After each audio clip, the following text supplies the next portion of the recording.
নমস্কাৰ সকলোকে স্বাগতম জনাইছোঁ সোশ্যাল সায়েন্সৰ আজি ক্লাছ 9ৰ শেষৰটো চেপ্টাৰ 13 গতিকে আজি মূল বিষয়বস্তু হৈছে মূল অৰ্থনৈতিক সমস্যাসমূহ ওকে চেপ্টাৰটোৰ নাম হৈছে মূল অৰ্থনৈতিক সমস্যাসমূহ এই চেপ্টাৰটোৰ পৰা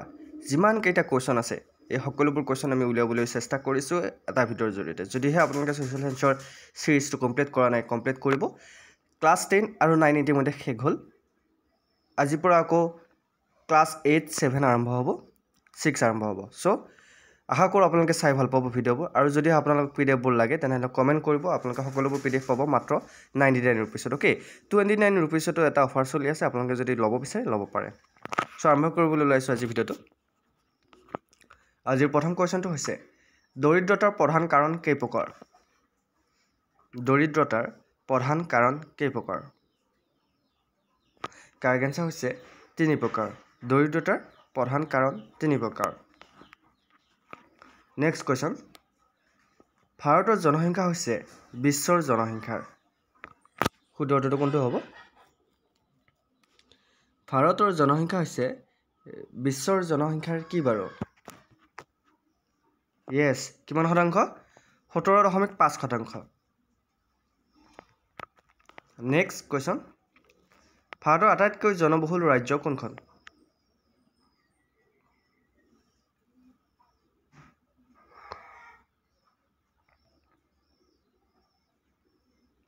ভাৰতৰ আটাইতকৈ জনবহুল ৰাজ্য কোনখন ইয়াৰ কাৰেক্ট আনসাৰ হৈছে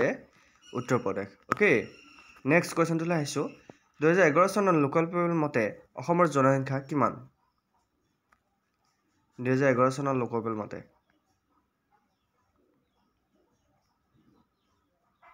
কাৰেক্ট আনসাৰ হৈছে 3,12 লাখ নেক্সট কোৱেশ্চনটোলৈ আহিছোঁ অসমৰ কোনখন জিলাত জনসংখ্যাৰ বৃদ্ধিৰ হাৰ সৰ্বনিম্ন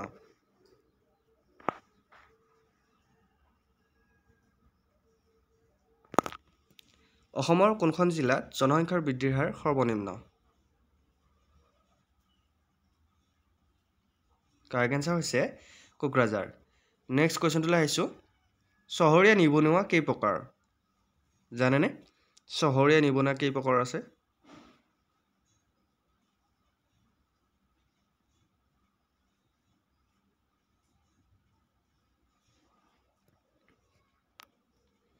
চহৰীয়া নিবনুৱা কেই প্ৰকাৰ আছে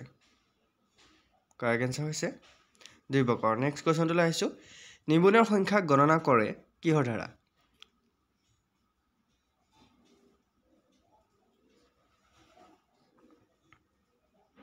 কিহৰ দ্বাৰা গণনা কৰা হয় নিবনুৱাৰ সংখ্যা কাৰেক্ট আনসাৰ হৈছে NSSOৰ দ্বাৰা ওকে নেক্সট কোৱেশ্চনটোলৈ আহিছোঁ অৰ্থনীতিৰ লক্ষ্য হ'ব লাগিব ইয়াৰ ভিতৰত কোনটো অৰ্থনীতিৰ লক্ষ্য হ'ব লাগিব কাৰেক্ট আনসাৰ হৈছে সেউজীয়া পৃথিৱীৰ প্ৰতিপালন ওকে নেক্সট কোৱেশ্চনটোলৈ আহিছোঁ সংগঠিত খণ্ডত নিয়োগ কৰা শ্ৰমিকৰ সংখ্যা কিমান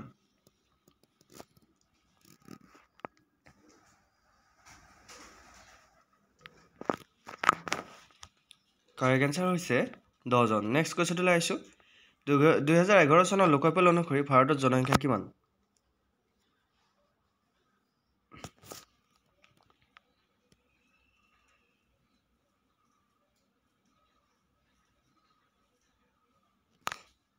কাৰেক্ট আনসাৰ হৈছে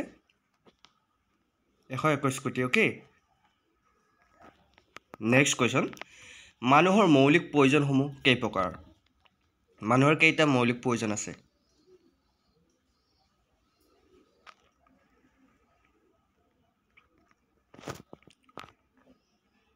মানুহৰ 3টা মৌলিক প্ৰয়োজন আছে 3 প্ৰকাৰ নেক্সট কোৱেশ্চনটোলৈ আহিছোঁ এখন দেশৰ জনসংখ্যা কেইটা ভাগত ভাগ কৰিব পাৰি এখন দেশৰ জনসংখ্যা কেইটা ভাগত ভাগ কৰিব পাৰি কাৰেক্ট আনসাৰ হৈছে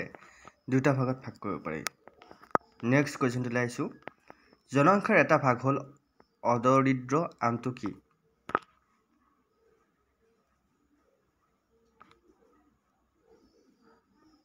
কাৰেক্ট আনসাৰ হৈছে দৰিদ্ৰ এটা হ'ল অদৰিদ্ৰ এটা হ'ল দৰিদ্ৰ নেক্সট কোৱেশ্চন বৰ্তমান ভাৰতৰ জনসংখ্যা কিমান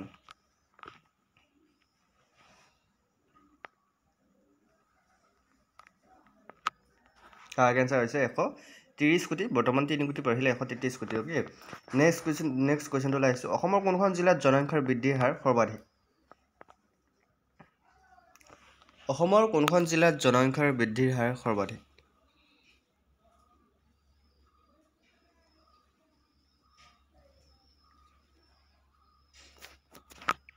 কাৰেক্ট এনচাৰ হৈছে ধুবুৰী নেক্সট কুৱেশ্যনটো লাইছো অসমৰ কোনখন জিলাত লিংগ অনুপাতে আটাইতকৈ বেছি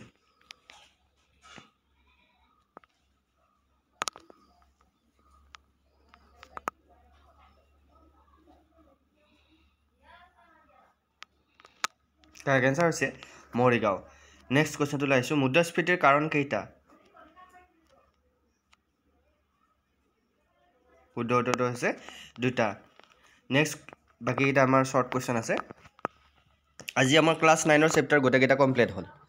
গতিকে ইয়াৰ মাজতে যদি কিবা সুধিব লগা আছে আপোনালোকে কমেণ্ট কৰিব পাৰে পিডিএফবোৰ লাগিলে আপোনালোকে কমেণ্ট কৰিব পাৰে মিনিমাম এটা প্ৰাইচ ৰাখা হৈছে পিডিএফবোৰৰ কষ্ট মূল্য হিচাপে 99 আপোনালোকে 99 পে কৰি পিডিএফবোৰ ল'ব পাৰে ফাৰ্ষ্ট কুৱেশ্যন পৃথিৱীৰ বিভিন্ন দেশৰ অন্যতম জ্বলন্ত সমস্যা কি শুদ্ধ উত্তৰটো হৈছে দৰিদ্ৰতা এখন দেশৰ জনগণক কেইটা ভাগত ভাগ কৰিব পাৰি দুটা ভাগত ভাগ কৰিব পাৰি জনগণক ভাগ কৰিব পৰা ভাগ দুটা কি কি জনগণক ভাগ কৰিব পৰা ভাগ দুটা হৈছে দৰিদ্ৰ আৰু অনাদৰিদ্ৰ পঞ্চম পৰিকল্পনা কেতিয়া হৈছিল পঞ্চম পৰিকল্পনা 1974 পৰা 1979 চনলৈ হৈছিল পৰিকল্পনা আয়োগৰ অধ্যক্ষ কোন আছিল পৰিকল্পনা আয়োগৰ অধ্যক্ষ আছিল প্ৰধানমন্ত্ৰী অসমৰ মুঠ জনসংখ্যাৰ কিমান শতাংশ দৰিদ্ৰ অসমৰ 34.4% দৰিদ্ৰ দৰিদ্ৰতাৰ এটা কাৰণ কি ঐতিহাসিক নেক্সট কুৱেশ্যন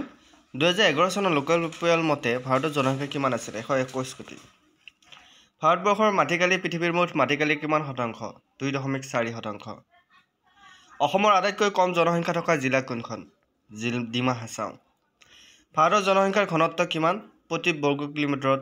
382 জন ভাৰতৰ বেছি ঘনত্ব থকা ৰাজ্য জনসংখ্যাৰ দিশত কোনখন পশ্চিম বংগ ভাৰতৰ জনসংখ্যা আটাইতকৈ কম ঘনত্ব থকা ৰাজ্য কোনখন অৰুণাচল প্ৰদেশ অসমৰ জনসংখ্যাৰ ঘনত্ব কিমান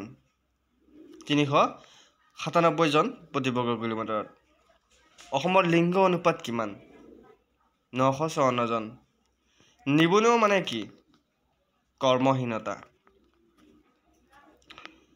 নিবনুৱা কেই প্ৰকাৰ দুই প্ৰকাৰ নিবনুৱাৰ প্ৰকাৰ দুটা কি কেতিয়াবা সুধিব পাৰে গ্ৰাম্য আৰু চহৰীয়া নিবনুৱা নিবনুৱাৰ যিকোনো এটা কাৰণ কি দ্ৰুত জনসংখ্যা বৃদ্ধি মুদ্ৰাস্ফীতিৰ মূল কাৰণ কেইটা দুটা মুদ্ৰাস্ফীতিৰ মূল কাৰণ দুটা কি চাহিদা আৰু ব্যয়জনিত মুদ্ৰাস্ফীতি নীতিৰ যিকোনো এটা নিয়ন্ত্ৰণ উপায় কি মৌদ্ৰিক নীতি অসমৰ বৰ্তমানৰ মুঠ জিলা কেইখন অসমৰ বৰ্তমানৰ মুঠ জিলা হ'ল 35 নেক্সট কুৱেশ্যনলৈ আহিছোঁ অসমৰ গাতে লাগি থকা এখন বিদেশী ৰাষ্ট্ৰ কি ভূটান অৰুণাচল প্ৰদেশত জনসংখ্যাৰ ঘনত্ব কিমান প্ৰতি বৰ্গ কিলোমিটাৰত 17 জন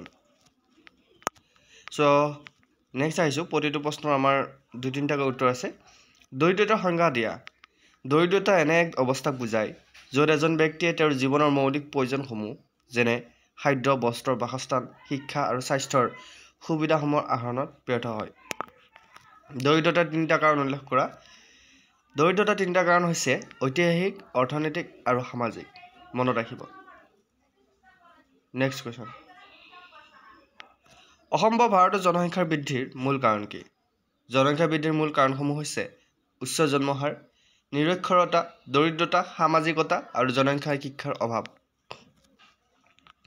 নিবনুৱাৰ সংখ্যা গণনা কৰিবলৈ কি 3টা ধাৰণা উদ্ভাৱন কৰিছে নিবনুৱাৰ সংখ্যা গণনা কৰিবলৈ উদ্ভাৱন কৰা ধাৰণা 3টা হ'ল সচৰাচৰ ভিত্তিত বা চলিত বছৰ ভিত্তিত চলিত দৈনিক ভিত্তিত নেক্সট চলিত সাপ্তাহিক ভিত্তিত নিবনুৱা সমস্যাৰ 5টা কাৰণ কি নিবনুৱা সমস্যাৰ 5টা কাৰণ হৈছে দ্ৰুত জনসংখ্যা বৃদ্ধি নিয়োগবিহীন উন্নয়ন স্থবিৰ কৃষি উন্নয়ন ঔদ্যোগিকৰণ গতি আৰু ত্ৰুটিপূৰ্ণ শিক্ষা ব্যৱস্থা মুদ্ৰাস্ফীতিৰ 3টা কাৰণ কি মুদ্ৰাস্ফীতিৰ 3টা কাৰণ হ'ল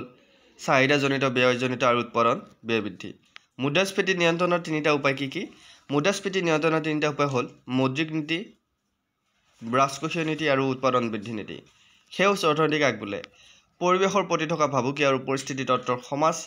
সমস্যাৰাজি দূৰ কৰি বহনক্ষম উন্নয়ন লাভ কৰাই যি অৰ্থনীতিৰ মূল লক্ষ্য, তেনে অৰ্থনীতিকে সেউজ অৰ্থনীতি বোলে।